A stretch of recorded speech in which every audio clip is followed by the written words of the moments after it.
This is the Lone Crater YouTube. We hope this video helps. Hello everyone.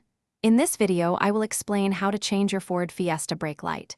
This is a straightforward task you can do yourself with just a few tools. First, you'll need a new P21/5-watt dual filament bulb and a Torx T25 screwdriver.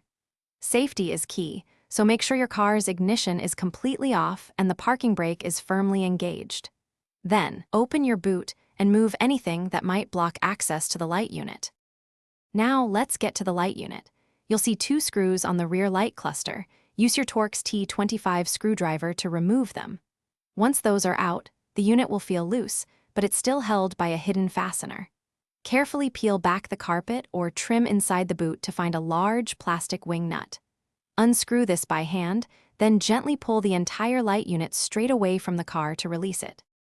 With the light unit free, carefully disconnect the electrical connector by pressing its small tab and pulling it apart. Next, locate the brake light bulb holder. Twist it counterclockwise to remove it from the assembly. To take out the old bulb, push it in gently and twist it counterclockwise.